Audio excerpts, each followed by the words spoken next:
I'm going to work through this problem that we tried today in class. Start off with the mass of the proton. Okay, mass of particle 1 is a mass of a proton. I'm actually not going to use the numbers, I'm just going to use units. Mass of particle 2 is 4 times the mass of a proton. Velocity initially of particle 1 is 0.5 of the speed of light. And the velocity initial of particle 2 is 0. Final velocity of particle 1 is something we don't know. And neither do we know the final velocity of particle 2. What we do know is that it's an elastic collision. So we can set up two equations. The first one is the momentum equation. So we're going to have mass 1 times velocity initial 1 is going to be equivalent to mass 1 times velocity final 1 plus mass 2 times velocity final 2. So if we substitute in the values that we have, then we have the mass of the proton times 0.5 the speed of light, which is then equal to mass of the proton times whatever this final velocity is, we don't know yet. Again, mass of the proton, but that's 4 times the mass of the proton there, so I'm going to put in 4, and then final velocity of the second particle. I'm going to do something a little strange here, and I'm actually going to divide through by the mass of the proton. It's a constant, so I can do that. So we will be left with 0.5 c, so half the speed of light is equal to final velocity of that first particle, plus 4 times the final velocity of the second particle. So that's the momentum equation. For kinetic energy, we'll set up the same equation. So mass 1, velocity 1, initial squared over half of that, of course, half mv squared, is equal to a half of mass 1, velocity final of 1 squared plus half m mass 2, velocity final mass 2 squared. Again, substituting in, let's see what we get. First thing I'm going to do is actually going to times the whole thing by 2. We don't really need those halves. So let's make it out. Mass 1 is the proton. Velocity of 1 is 0.5 times the speed of light, which is now squared. And mass of the proton again, times this final velocity squared, plus mass of the proton again, mass of the proton, yeah, there it is, times the final velocity 2 squared. And don't forget that's 4 there, 4 times the mass of the proton, because it's the helium atom there. Again, we can divide through by that mass of the proton. It's still a constant. So in this case, we have 0.5 c squared, this is also 0.5 squared, is equal to mass velocity final 1 squared plus 4 times velocity final 2 squared. Cool. So now we have two equations which really only have two variables. So I'm going to rewrite this momentum equation over here in terms of final velocity of that first particle.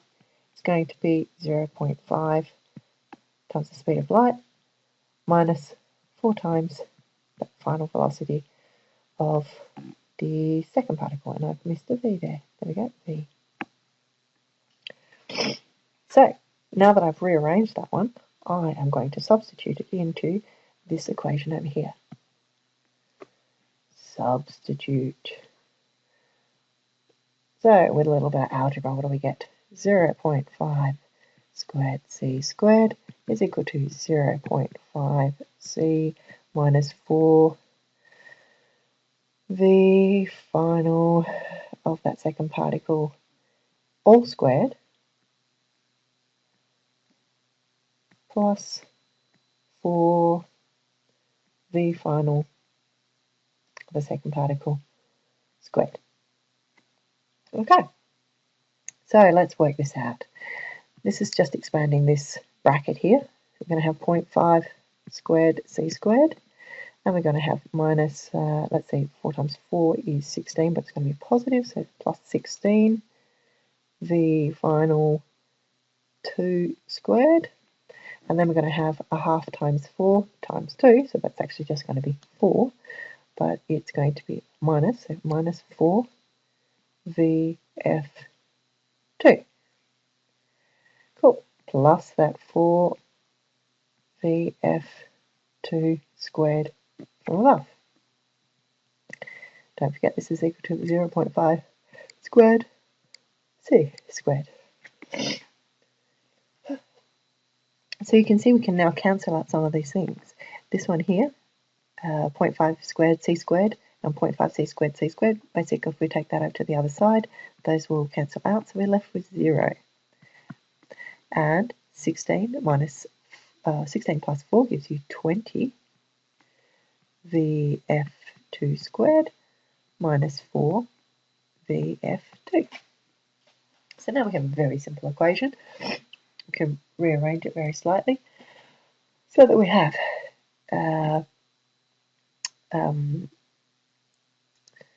20 VF squared is equal to 4 VF. So remembering again, this is still the second particle. And cancel out one of those VFs. So now we actually have a result. VF is 4 over 20. And what have we forgotten? We've forgotten the C. There we go, C. We've got to include that speed of light there, there, and there. So we actually have 4 over 20 C, which is the same as 1/5 of the speed of light. So now we have a value for V2. We can now substitute that back into our original equation, and we find out what VF1 is. It's going to be half the speed of light, so C on 2, minus 4 times our value for VF2, which is 1/5. So, what does that give us? That now gives us, let's see, 5C, oh no, yeah, 5 minus 8 gives us minus 3 on 10C. That's our final velocity of our first particle. So, just by doing it this way, you can see that I have done it usually just using algebra, but if we actually evaluated it this case, then we know that the speed of light, C, is equal to 3 by 10 to the 8 meters per second. So, 3 on 10 times, that's not meant to go there, 3 on 10 times 3 by 10 to the minus 8 is going to give you 9 minus 9 times 10 to the 7 meters per second. And evaluating this one over here, VF2